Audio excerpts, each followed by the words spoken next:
Vamos a ver en este tema, es el tema 6 de la materia que estamos cursando, Físico-Química. Lo voy a dar, yo soy la profesora María Eugenia Tutolomundo, profesora asociada de la cátedra, y vamos a ver el tema 6 que incluye los siguientes temas.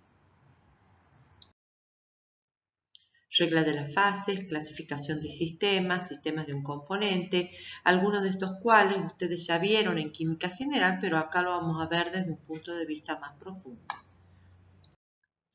El equilibrio heterogéneo presenta cuando en un sistema hay dos o más fases presentes. En algunos experimentos anteriores se han discutido casos simples de equilibrios heterogéneos, tales como la determinación de presión de vapor de un líquido, sistemas de un componente, equilibrio líquido-vapor, destilación de mezclas binarias, algunas propiedades coligativas que ustedes ya vieron. Todos estos equilibrios y otros más complejos pueden ser tratados desde un punto de vista unitario llamado regla de las fases, derivado por William Gibbs en 1876. Esta regla incluye una de las generalizaciones más importantes de la físico-química, para la cual, lo más importante de todo, no hay excepciones. De esta regla se relacionan las variables que determinan un sistema con los componentes y las fases del mismo. ¿Qué es una fase? Definimos una fase como una región espacial donde la composición es homogénea. Una fase de una sustancia es una forma de la materia que es uniforme en su composición química y estado físico en todos sus puntos. Se alcanza un estado de equilibrio verdadero cuando puede obtenerse en cualquier dirección. Termodinámicamente hablando, aquel se logra cuando el contenido de energía libre del sistema se encuentra en un mínimo para el conjunto de variables dados. Así sucede, por ejemplo, con el hielo y agua a una atmósfera de presión y 0 grados centígrados. A esta presión, la temperatura a la cual se encuentran en equilibrio dos fases es la misma tanto si se alcanza por fusión del hielo o por congelación parcial del agua. Esto quiere decir que en estos cambios de estados tenemos un equilibrio. Ahora bien, vamos a determinar por qué se produce una transición. Para un sistema en equilibrio, el potencial químico de cada constituyente debe ser el mismo en cualquier parte del sistema. Si hay varias fases presentes, el potencial químico de una sustancia debe tener el mismo valor en cada fase en la cual se presenta la sustancia. Para un sistema de un componente, podemos expresar el potencial químico de la siguiente manera, como ustedes lo ven acá, donde ya habíamos visto, ustedes ya habían encontrado esta definición de potencial químico, es la variación de la energía libre en función del número de partículas, a presión, temperatura y los demás componentes constantes. Donde nosotros, dividiendo la ecuación fundamental por el número de partículas totales y derivando, obtenemos que la derivada del potencial químico no es otra cosa que la entropía molar por la variación de T más el volumen molar por dP. Si entonces trabajamos a presión constante, la variación del potencial químico en función de la temperatura a presión constante no es otra cosa que la entropía molar con signo negativo. Lo mismo que si trabajamos a temperatura constante, la variación del potencial químico con respecto a la presión no es otra cosa que el volumen molar. Las derivadas de las ecuaciones 1 y 2 que encontramos recién, o sea, la variación del potencial químico con respecto a la temperatura a presión constante que nos daba la entropía molar con signo negativo y la variación del potencial químico con respecto a la presión a temperatura constante nos daba el volumen molar. Pero acá lo que nosotros vamos a ver ahora es qué pasa en un sistema, en este caso de un componente donde graficamos la variación del potencial químico en función de la temperatura del sistema. Entonces vemos que las derivadas de las ecuaciones 1 y 2 son las pendientes de las rectas que se grafican del potencial químico, de la variación del potencial químico en función de la temperatura. Según la tercera ley de la termodinámica, la entropía siempre es positiva. Dado que entonces la variación de mu en función de T a presión constante debe ser negativa, por lo que la pendiente de las tres rectas son negativas. ¿Y qué otra particularidad vemos acá? Vemos que la pendiente se va, a medida que va pasando del estado sólido al líquido y al gaseoso, vemos que estas pendientes van aumentando su valor.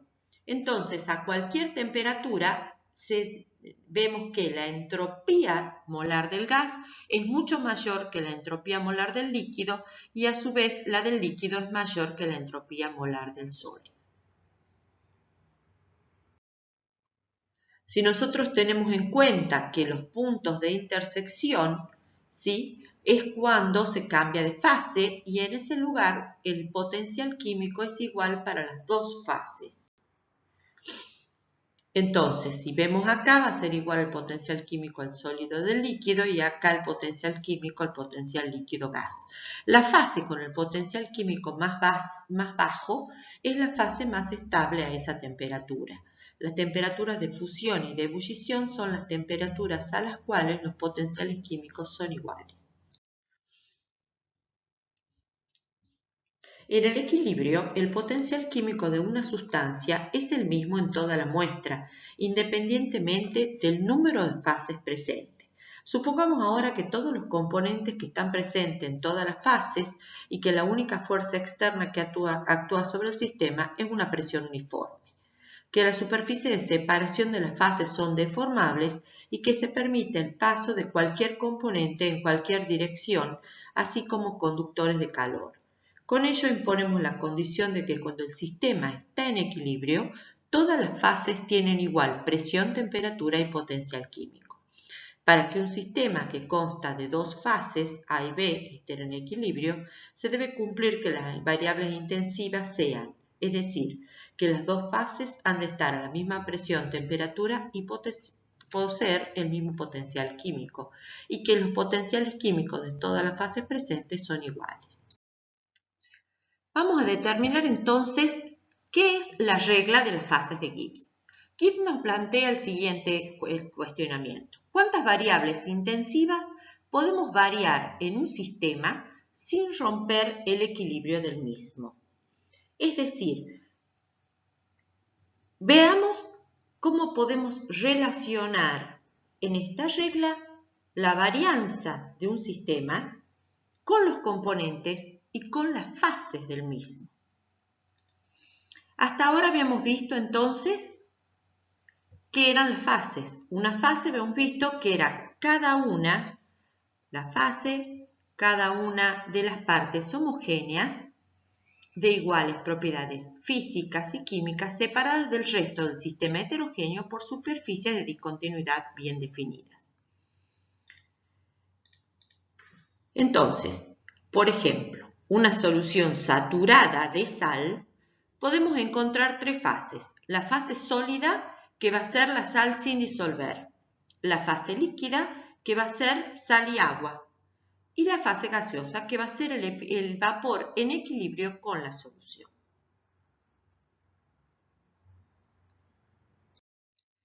Entonces ya hemos visto que era una fase. Veamos ahora qué significa o cómo podemos definir al número de componentes. El número de componentes se define como el menor número de constituyentes o especies independientes necesarias para definir la composición de todas las fases presentes en el sistema y cuyas concentraciones pueden experimentar variaciones en las diferentes fases. Esto lo podemos ver con un ejemplo. Desde el punto de vista práctico, antes de pasar al ejemplo, lo podemos decir de esta manera. El número total de especies menos el número de reacciones independientes y menos el número de condiciones restrictivas va a ser igual al número de componentes. Ahora sí vamos a verlo con un ejemplo. En el ejemplo que tenemos acá es la descomposición del cloruro de amonio sólido, que está en fase sólida, que se descompone en ácido clorhídrico gaseoso y en amoníaco gaseoso. Entonces vemos que estamos presentes en un sistema heterogéneo donde tenemos una fase sólida y una fase gaseosa. ¿Cuál es nuestra condición restrictiva? Nuestra condición restrictiva va a ser que los dos están, tanto el ácido clorhídrico como el amoníaco, en la misma fase. Entonces, el número total de especies va a ser igual a 3. Tenemos cloruro de amonio, ácido clorhídrico, amoníaco. El número total de ecuaciones independientes va a ser 1, que es la que tenemos acá. Y el número total de condiciones restrictivas también es 1, que es la que acabamos de definir. Por lo tanto, el número de componentes va a ser igual a 3 menos 1 nos va a quedar igual a 1. Vamos a definir un término muy importante que se denomina variancia. Variancia va a ser igual al número de variables independientes tales como temperatura, presión y concentración que necesitan ser fijados para que un sistema quede definido completamente. Para que el sistema entonces quede definido completamente, el número de variables de dicho sistema debe ser igual al número de ecuaciones de equilibrio que se disponga. Del álgebra, nosotros ya sabíamos que para poder resolver una ecuación con n incógnita, debemos tener n ecuaciones. Si no, no se puede resolver el sistema. Lo mismo, si nosotros tenemos el número de variables mayor que el número de ecuaciones, el sistema no se puede resolver. Si el número de variables, entonces, ¿qué es lo que se hace? Se fija arbitrariamente ese exceso de variables, de tal manera que resulte el número de ecuaciones igual al número de variables sin especificar. Si se tiene un sistema con C componentes y F fases, como variables podemos especificar la temperatura, la presión y la composición de cada fase. Para una fase es necesario C-1 variables de concentración. Y decimos C-1 porque la restante la podemos determinar por diferencia. Si hay F fases, F por C-1 van a ser el total de variables de concentración. Por lo tanto, el número de variables va a ser F por C-1 más 2, incluyendo la temperatura y la presión iguales para todas ellas. O sea, fijamos acá la temperatura y la presión en 2. Por otra parte, ya hemos visto que la condición de equilibrio de un componente presente en las dos fases me dice que el potencial químico o la energía libre parcial molar del componente debe ser igual en ambas fases. O sea, para cada componente distribuido en dos fases, cualquiera puede escribir una ecuación de equilibrio. Por lo tanto, podemos decir entonces que cuando estamos en un equilibrio, el potencial químico, repito, de un componente va a ser igual en ambas fases y ya tenemos una ecuación de equilibrio. Para F fases vamos a tener entonces F-1 ecuaciones de equilibrio por cada componente. Para C componentes vamos a tener entonces C por F-1 ecuaciones de equilibrio. Luego, el número total de variables, o sea, la varianza, va a ser igual al número total de variables menos el número total de ecuaciones. Habíamos encontrado entonces que el número total de variables era F por C-1, más 2. Y el número de ecuaciones de equilibrio acabamos de verlo que es C por F menos 1.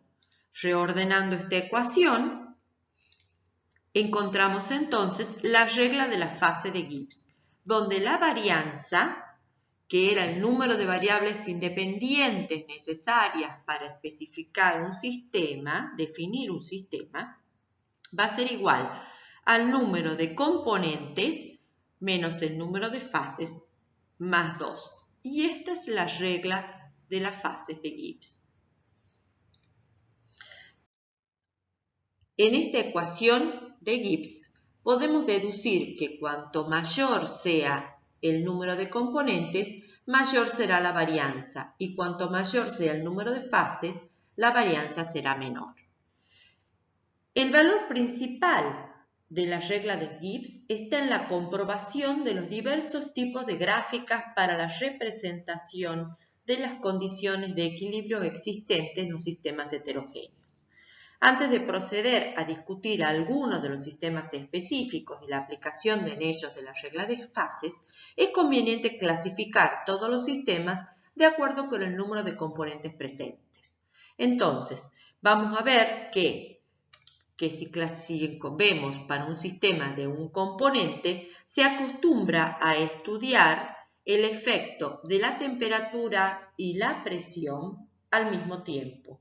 Como en este sistema la concentración no es una variable, el diagrama de fase que muestra las condiciones de equilibrio entre las diferentes fases del sistema presente puede ser representado en un gráfico de presión en función de la temperatura. En el caso de un sistema de dos componentes, además de la presión y la temperatura, debe ser especificada otra variable que es la concentración. Por lo tanto, vamos a ver entonces un diagrama que podría ser de 3 ejes, uno para cada variable. Sin embargo, en la práctica, lo que se hace es, se fija la presión y se hace un gráfico en 2 dimensiones de temperatura en función de concentración. En el caso de un sistema de 3 componentes, se especifica la temperatura, la presión y 2 variables de concentración para cuando hay una sola fase. Para un sistema de n componentes, entonces, se debe especificar temperatura, presión y n-1 variables de concentración cuando está presente una sola fase. Estos sistemas se pueden clasificar también de acuerdo a su estado físico, el estado físico de sus fases. Entonces podemos decir sistema sólido-líquido, sistema líquido-líquido, sistema líquido-gas, sólido-gas, etc. Todos estos se denominan, son sistemas heterogéneos. Vamos a ver entonces el ejemplo para un sistema de un componente. Para un sistema de un componente, vamos a partir de la regla de las fases de Gibbs, donde encontramos que la varianza era igual al número de componentes menos el número de fases más 2.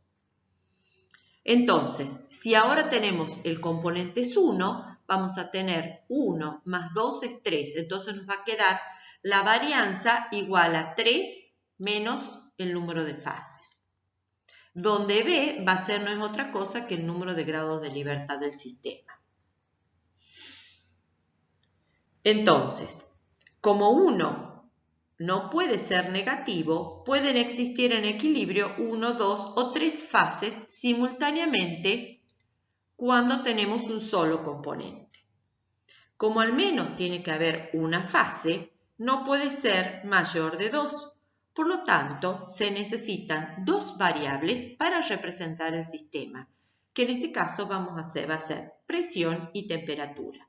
La representación de este tipo de diagrama de fases o diagramas de equilibrio. Veamos entonces, para un sistema de un componente, entonces hemos encontrado que era 3 menos F. Si nosotros tenemos en este caso 3 equilibrios posibles. Equilibrio sólido-líquido, líquido-vapor o sólido-vapor. Si tomamos el ejemplo del agua, podemos entonces representar este diagrama en un diagrama de presión en función de temperatura. ¿sí? Las líneas que dividen el diagrama en regiones es donde solo existe una fase. Entonces podemos ver que acá está dividida la fase sólida, la fase líquida y la fase vapor. Si el punto cae en una línea que separa dos fases, por ejemplo, el equilibrio líquido-vapor, ¿sí? Si nosotros vemos esta línea, ¿sí? Entonces vemos que sobre esta línea, a cualquier presión, ¿sí? Vamos a encontrar una temperatura y en la cual en ese punto, a esa presión y a esa temperatura, el líquido está en equilibrio con su vapor. Todo esto a lo largo de esa línea, lo mismo que a lo largo de estas tres líneas. Las tres fases coexisten en un punto triple, en este punto llamado punto triple, donde coexisten las tres fases, líquido, sólido y vapor. Es donde se interceptan las tres líneas. En este punto, el número, la variable es invariante, la presión y la temperatura quedan fijas. Para el agua es la presión de una atmósfera, es la presión de 4 torr con 4,58 torr y una temperatura de 0,0098 grados centígrados.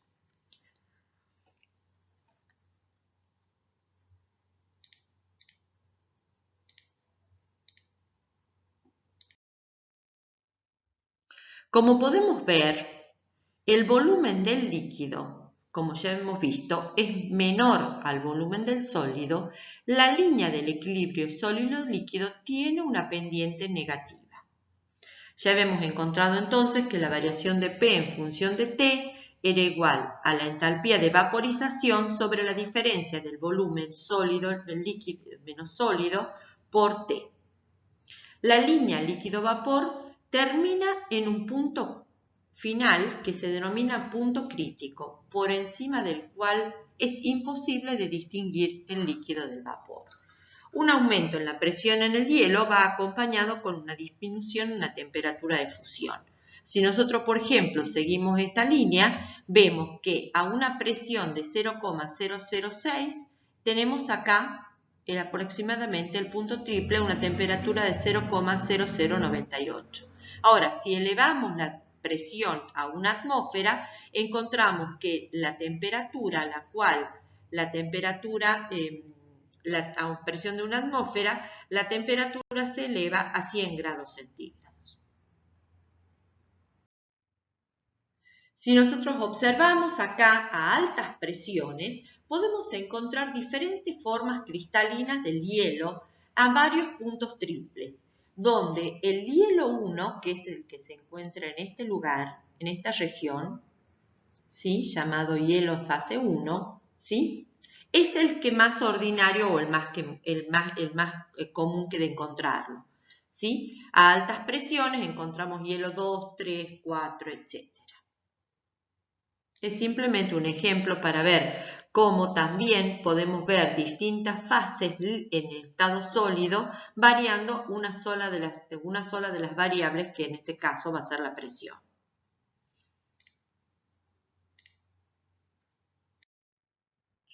Cuando un sistema de dos componentes está presente una sola fase, el número de grados de libertad es igual a 2 menos 1 más 2, que es igual a 3. O sea que el número de grados de libertad es 3, donde entonces tenemos presión, temperatura y concentración. Se necesitará para representarlo un diagrama tridimensional, presión, temperatura, concentración. Como estas figuras no son fáciles de dibujar, se usan proyecciones en un plano, o sea, se pueden obtener diagramas bidimensionales, presión, temperatura, presión, concentración o temperatura, concentración, donde se mantiene constante la variable que falta. Entonces, podemos encontrar en este tipo de equilibrios, de 4 tipos posibles de equilibrios entre fases: líquido-gas, líquido-líquido, sólido-líquido o sólido-gas. Veamos entonces en los equilibrios líquido-líquido. Aunque existen muchos líquidos, como ser agua y alcohol, éster y alcohol, que en condiciones normales se mezclan en todas las proporciones, es muy frecuente encontrar pares de líquidos que solo se mezclan en ciertos límites. Por ejemplo, éter y agua o fenol y agua, los que son parcialmente miscibles, donde, por ejemplo, para este último, o sea, fenol y agua, las primeras cantidades se disuelven hasta que el agua satura de fenol. Entonces aparecerán dos capas líquidas, una más rica en agua y otra más rica en fenol. Existen otros como el mercurio y agua que no se mezclan en absoluto, es decir, son completamente inmiscibles. El estudio de la solubilidad de los líquidos se suele hacer a presión atmosférica y no a la presión de vapor del sistema, por lo que se consideran las dos fases líquidas y no la fase del vapor. Para un sistema heterogéneo de dos componentes, entonces va a tener dos componentes, C igual a 2, F igual a 2, la varianza va a ser igual a 2. O sea, que vamos a tener dos variables, con dos variables el sistema ya queda determinado. La discusión entonces de los sistemas de dos componentes se simplifica aún más al considerar separadamente los tipos posibles de equilibrio. Si se fija la presión, solo con la temperatura se puede determinar la composición de dos capas líquidas y el sistema se puede visualizar en un diagrama temperatura en función de concentración. Los sistemas más corrientes son sistemas con temperatura crítica de disolución máxima, sistemas de temperatura consulta inferior, sistemas con temperaturas de consulta inferior y superior. Vamos a ver entonces el ejemplo del sistema fenol-agua para un sistema con temperatura crítica de disolución máxima. Habíamos visto recién cuando presentábamos los sistemas que el sistema, la mezcla agua-fenol, tanto el agua eran parcialmente miscibles. Cuando el fenol se agrega al agua a temperatura ambiente, se obtiene una solución homogénea de fenol en agua, hasta alcanzar una concentración del 8%,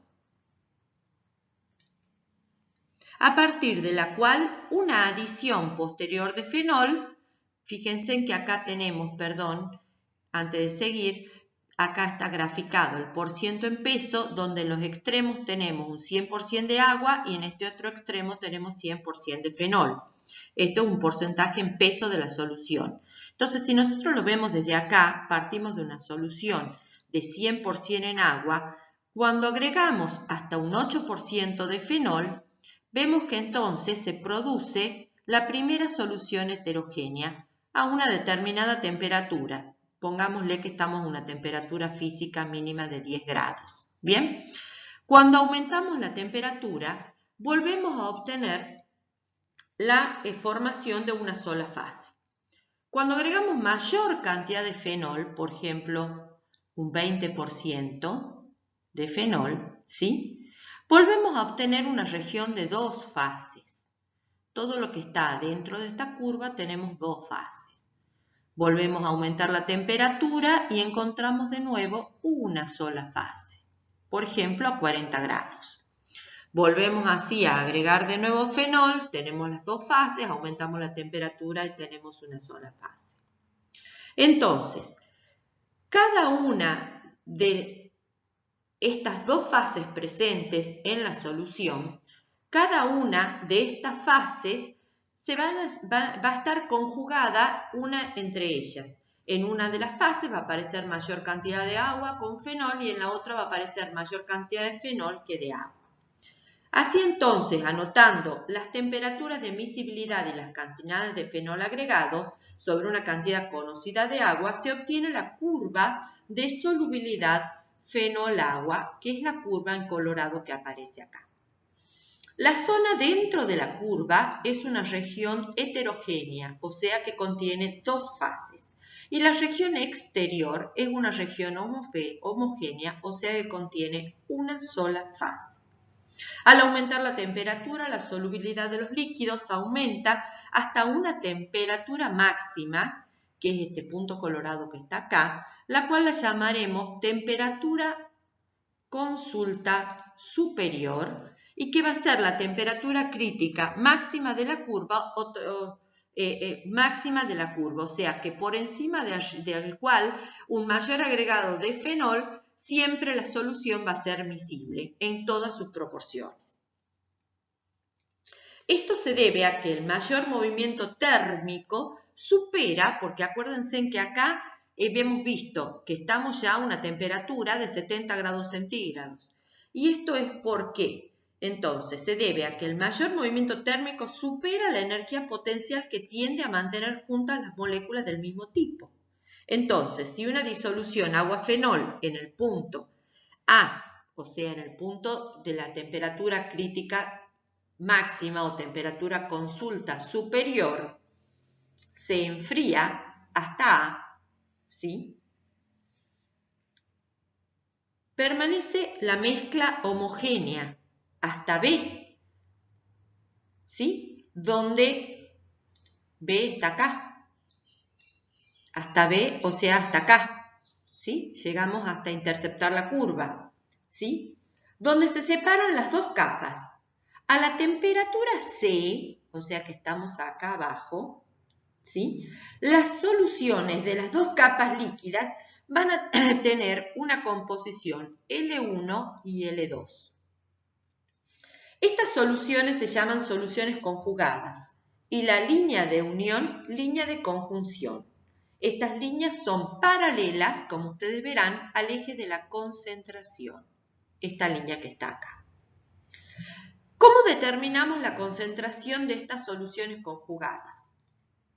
La masa relativa de las dos capas líquidas se puede calcular con la regla de la palanca. Entonces encontramos que la masa de L1 en relación a la masa de L2 va a ser igual a la misma relación que existe entre la longitud de C con L2 a la relación de C con L1.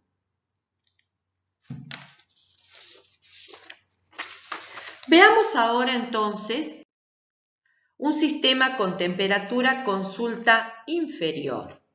En este caso tenemos una solución de agua y N-dipropilamina. Los dos líquidos se mezclan totalmente a una temperatura inferior. Estos dos líquidos son totalmente miscibles a una temperatura por debajo de los 5 grados centígrados. O sea que si nosotros tenemos la temperatura consulta inferior, aproximadamente en menos 5 grados centígrados, por debajo de acá toda la solución es homogénea y se mezclan en todas sus proporciones, el agua y la dipropilamina, y por arriba de esa temperatura siempre habrá dos fases. La temperatura del mínimo es la temperatura crítica de disolución mínima o temperatura consulta inferior. En la siguiente diapositiva vemos un sistema con temperaturas consulta superior e inferior. Este es el caso de la solución de agua y nicotina. Algunas sustancias presentan ambas temperaturas consulta, superior e inferior. El sistema agua-nicotina, representado en el diagrama, es un ejemplo de este caso. Esto se debe a que al separarse los complejos débiles, se produce una mezcla parcial. El movimiento térmico a mayor temperatura homogeneiza nuevamente la mezcla, como es el caso de los líquidos comunes parcialmente miscibles. La zona de invisibilidad es una curva cerrada, formando una especie de isla donde dentro de ella encontramos una región de dos fases y por fuera una región de una sola fase. Vamos a ver ahora los equilibrios sólido-líquido. Los sistemas de dos componentes condensados se clasifican primero según la miscibilidad de las fases líquidas. Estas a su vez de acuerdo con la naturaleza de las fases sólidas que cristalizan en la solución. Cada diagrama de fase condensado se puede considerar compuesto como una combinación de cierto número de otros sistemas simples. Este tipo es el único que tiene lugar en ciertos sistemas. Veamos entonces dos componentes que son completamente miscibles en el estado líquido. Vemos un tipo 1, Los componentes puros solo cristalizan desde la solución.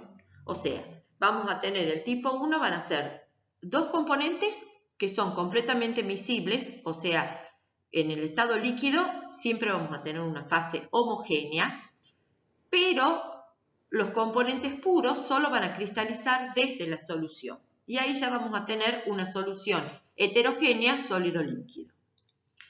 El tipo 2, los dos constituyentes forman un compuesto sólido estable hasta su punto de fusión.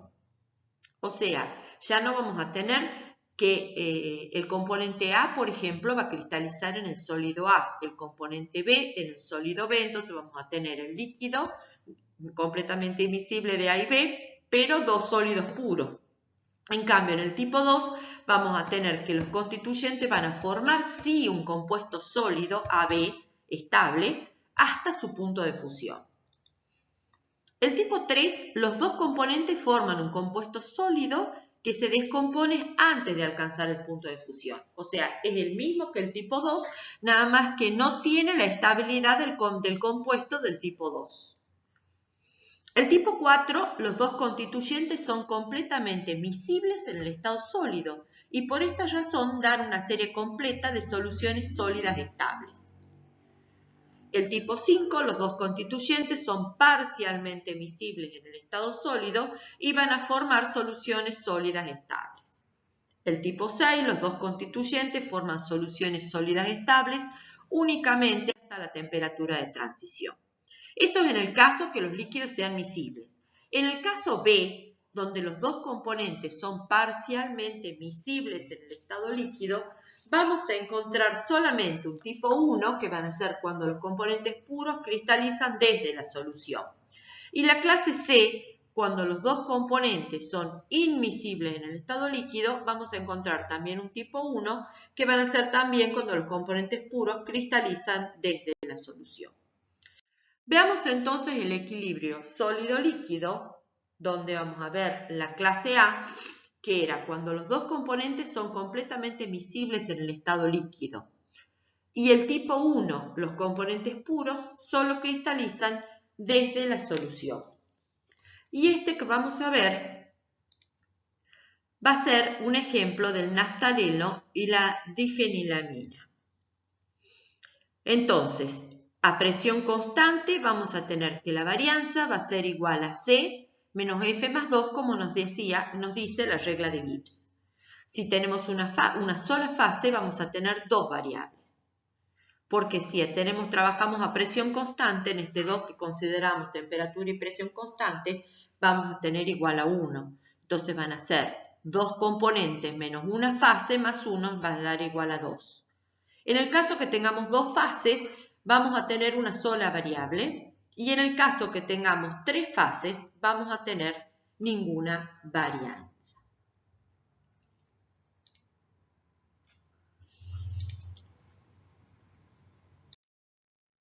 Entonces, en este caso, se lo puede representar mediante lo que se denomina un diagrama eutéctico simple.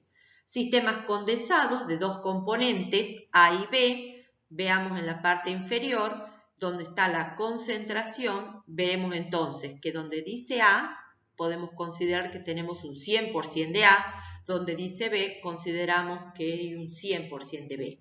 La temperatura de fusión de una solución es una función de la composición de la misma. Entonces, esto se puede representar mediante un diagrama de fases del tipo que se muestra, donde se observa el comportamiento de un sistema de dos componentes A y B, cuyas fases sólidas son completamente inmiscibles y forman un punto eutéctico simple. Las distintas curvas que separan, veamos esta curva que separa la solución de la fase sólida, ¿sí? Representan una o más fases. Los puntos D y E de la figura son los puntos de fusión de A y B puros. D va a ser el punto de fusión de A puro y E va a ser el punto de fusión de B puro. La línea DG, o sea, esta línea, vamos a marcarla con otro color. ¿Sí?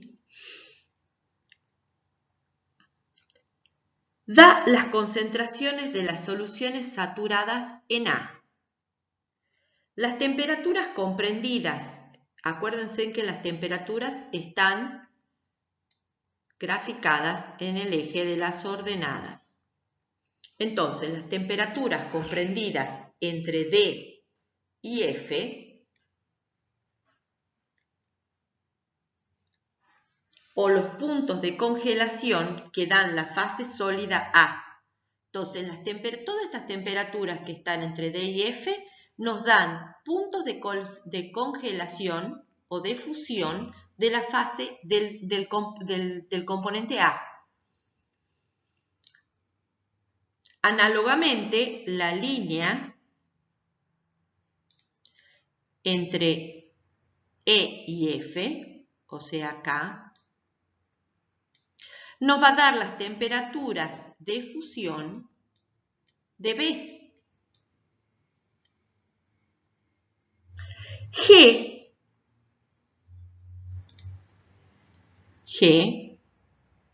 ¿sí? En G, la solución es saturada en A y en B. Esto es, que las tres fases se hallan en equilibrio.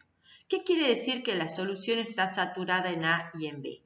Habíamos visto que el tipo 1, ambas componentes precipitan, ¿sí? Lo acabamos de ver, precipitaban cada uno desde la solución en su forma sólida. Entonces tenemos el sólido A, el sólido B y la solución. Se deduce entonces que las líneas DG y EG representan equilibrios bifásicos monovariantes, o sea, la línea EG y DG son equilibrios bifásicos, que quiere decir de dos fases monovariantes, o sea que solo dependen de una variable, como recién hemos visto, deduciendo a través de la regla de las fases. Mientras que G es un punto invariante, en el cual la temperatura F y la composición C, que está acá, de la solución deben permanecer constantes en tanto existan las tres fases. Y a ello se llama temperatura F como temperatura eutéctica, concentración C como la concentración eutéctica y G es el punto eutéctico. Encima de las líneas DG o GE se encuentra el área en la cual la solución se halla no saturada o existe el fundido. Solo hay una fase y el sistema es divariante, por lo tanto debe especificarse en esta zona la temperatura y la composición. Si tomamos ahora una mezcla A, ¿sí? Vamos a cambiar el color, una mezcla A, ¿sí? Nos plantamos en el punto A triple asterisco, llamémosle. Se obtiene una solución no saturada, ¿sí? Habíamos dicho que cuando estábamos en esta zona, la solución era no saturada, por encima de las líneas DG y GE. Ahora, si comenzamos a enfriar hasta A segunda, o sea, hasta este punto, ¿sí? Se obtiene a la temperatura X segunda y seguimos con la concentración misma. Todo es la misma concentración. Lo único que estamos variando acá es la temperatura, ¿sí? A una temperatura, entonces, X segunda. En este punto la solución se encuentra saturada con A y la composición de la mezcla cambia según A segunda. Así a una temperatura de X', acá,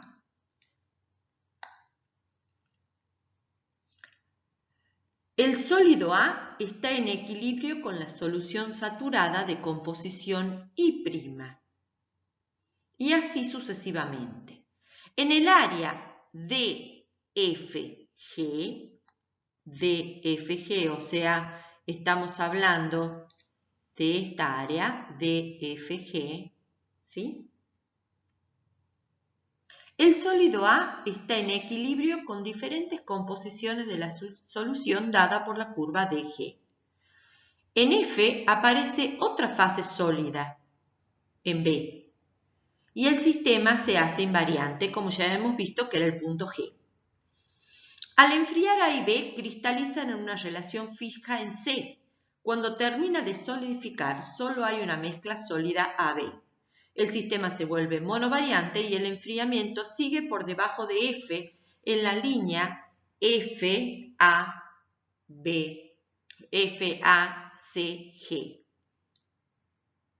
o sea acá, donde en esta zona, en esta área, si se observa con microscopio, se puede ver cristales relativamente grandes de A que han tenido la oportunidad de crecer desde X segunda a una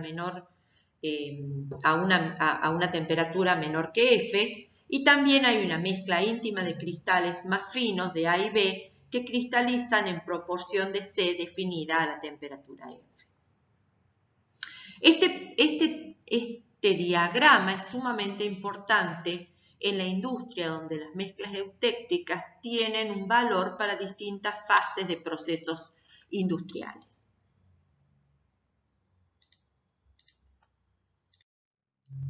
En el sistema de 3 componentes, si aplicamos la regla de fases de Gibbs, podemos ver que tenemos 3 componentes. Si existe una sola fase, va a quedar definido por 4 grados de libertad, que serán la presión, la temperatura y la composición de 2 de los 3 componentes.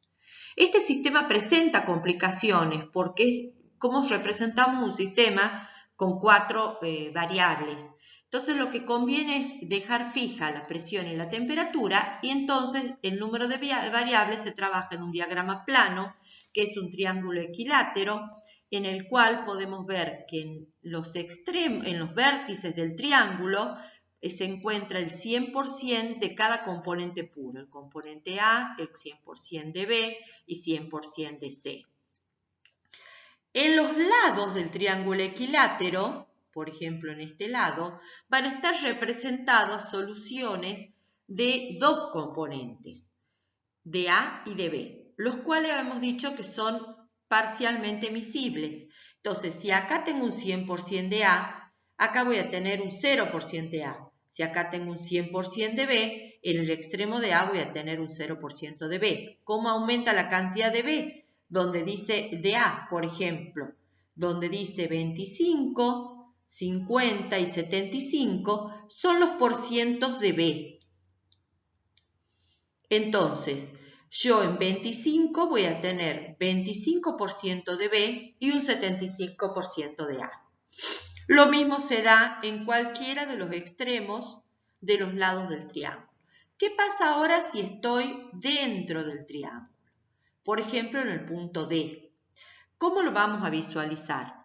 Vamos a pensar que para sacar el porcentaje de A, nosotros estamos con una regla paralela al punto de la recta imaginaria que pasa por A. Entonces vamos a ver entonces, para este lado encontramos que D tiene un 50% de A. Lo mismo hacemos para B, nada más que sobre el eje de B. Si vamos por acá, encontramos entonces que B tenemos un 50% de B, y lo mismo de C, subimos con una línea imaginaria hacia C, y acá encontramos que D en C se encuentra a un 25% de C.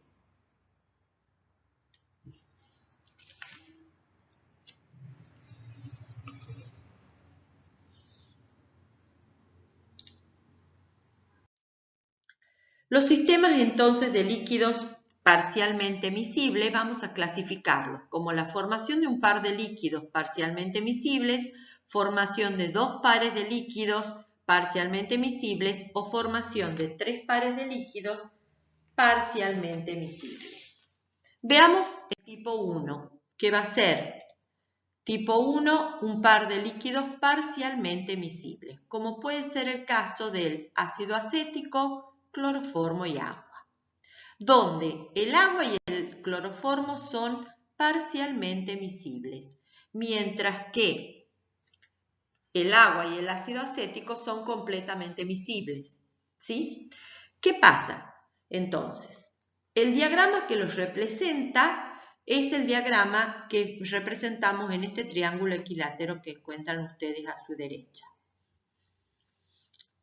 Es un diagrama, los límites de solubilidad para un sistema típico compuesto por agua y dos líquidos orgánicos, uno de los cuales es completamente miscible en agua, como ya hemos visto, hemos dicho el ácido acético con el agua, y el otro es parcialmente miscible, como es el cloroformo y el agua.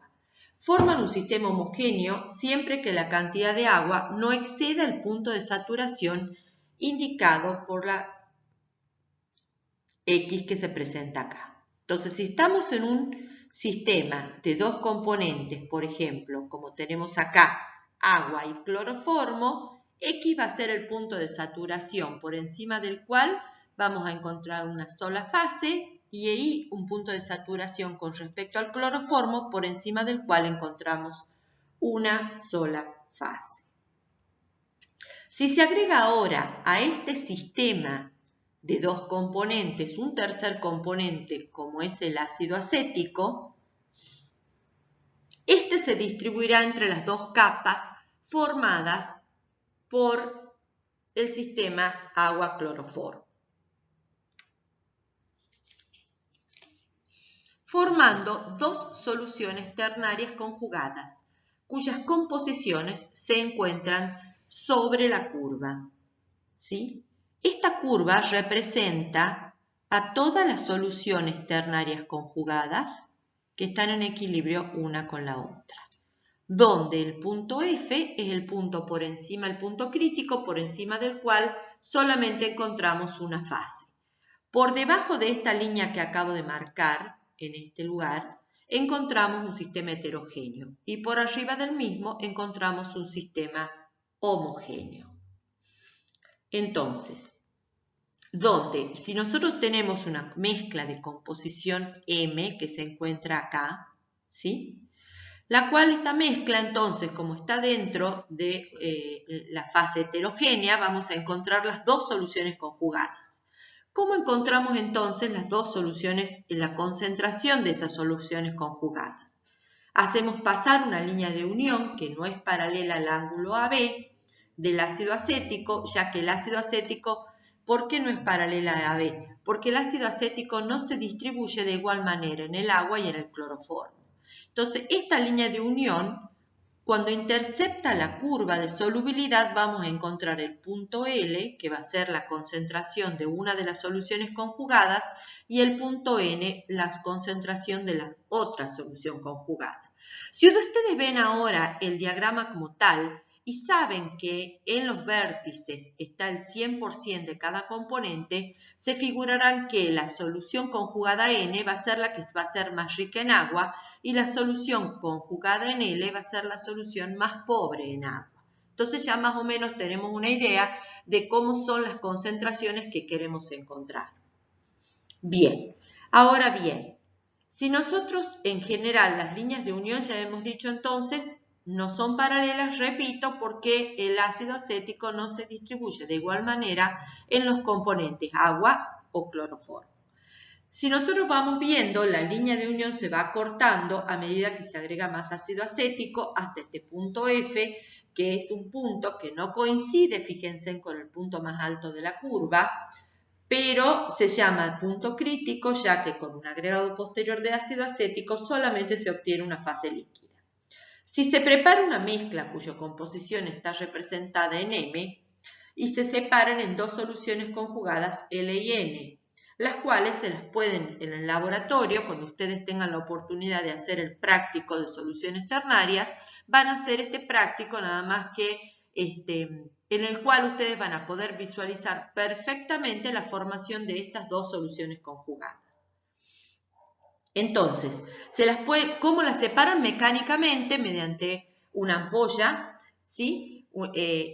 separan y pesan cada una de estas mezclas, ¿sí? En la relación de peso de la solución conjugada N con respecto al peso total de la mezcla va a ser la relación entre la distancia LM y la distancia LN, o sea, la distancia total.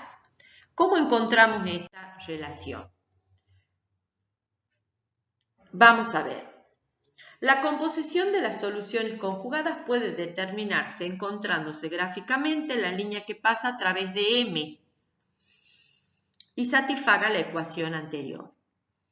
En algunos casos hay dos líneas que satisfacen esta ecuación, entonces es necesario completar el método mediante un análisis de la solución.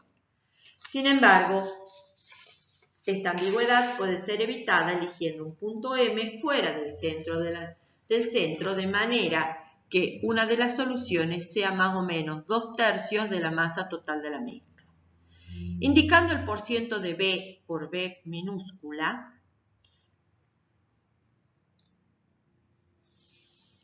y usando la masa como G, y usando M, L y N para denotar la mezcla y las soluciones conjugadas respectivamente, podemos plantear entonces la ecuación B de M, ¿sí?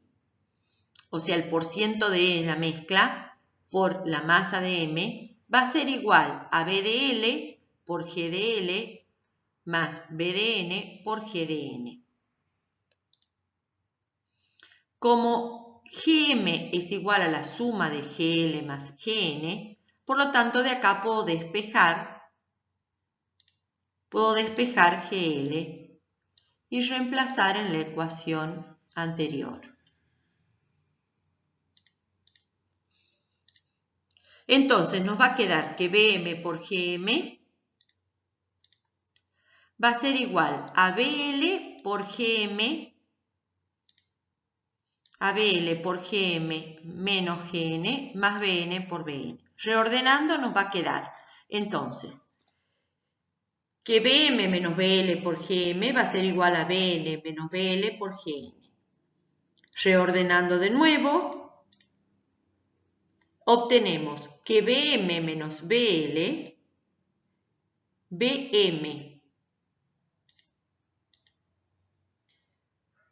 Bm menos Bl no es otra cosa que Lm. Entonces, repito, Bm menos Bl no es otra cosa que Lm. Y a su vez, Bn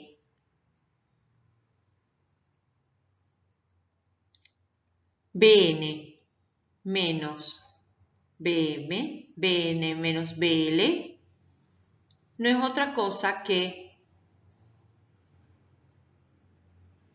Ln, o sea, el total. Por lo tanto, reordenando, podemos encontrar las relaciones perfectamente conociendo los pesos de las soluciones conjugadas y el peso total de la mezcla. Entramos al diagrama y podemos encontrar el porcentaje de L y de N de ambos componentes en cada una de las soluciones conjugadas. Vamos a ver el tipo 2. Dos pares de líquidos parcialmente miscibles. Vemos entonces que son tres líquidos, A, B y C, como puede ser una mezcla de nitrilo succínico agua y etanol, entre 18 y 31 grados centígrados, donde vemos que el sistema compuesto por los tres líquidos tales como A y B, A y C, son parcialmente miscibles, ¿sí? Mientras que B y C, o sea, agua y etanol, son completamente miscibles. Entonces esto en el diagrama del triángulo equilátero nos da este sistema, la curva A, D, B da el intervalo de las composiciones de la mezcla A y B conteniendo C parcialmente miscible.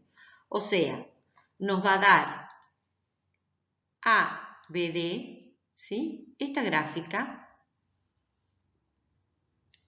donde acá vamos a tener un sistema heterogéneo, ¿sí? Donde conteníamos el C parcialmente miscible en la mezcla A y B. Lo mismo que esta otra curva binodal de F.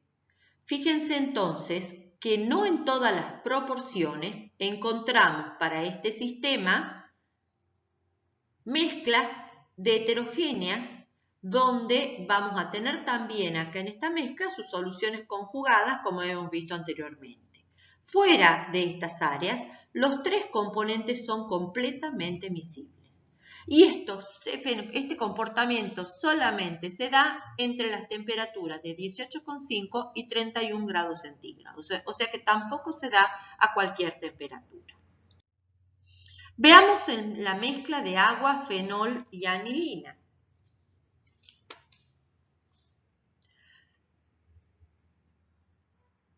Aunque algunos sistemas exhiben este tipo de diagramas a temperaturas elevadas, a otras inferiores, cuando la miscibilidad decrece, las dos curvas binodales se pueden interceptar para formar una banda típica de los diagramas como el que vemos acá. El área de la miscibilidad parcial se extiende por toda la amplitud del diagrama, dando BD la composición de una capa y AC la composición de la otra. Las líneas indicadas se unen en A en las soluciones en equilibrio.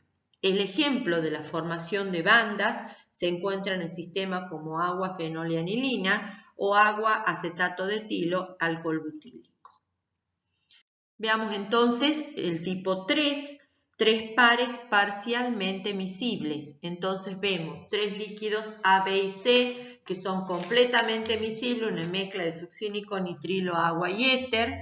Cuando los tres líquidos son parcialmente miscibles, tal que la temperatura sea que no permitan las intersecciones. Las áreas indican regiones de líquidas bifásicas y en el exterior observamos una sola fase como venimos viendo.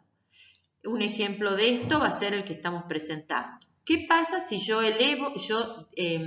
hago a temperaturas menores? Entonces obtenemos un área designada por 1, donde solo existe una sola fase. Un área designada por 2, donde existen dos fases líquidas con las concentraciones en equilibrio dadas por las líneas de enlace. Y una fase 3, donde son las tres fases compuestas por dos sólidos y un líquido en equilibrio.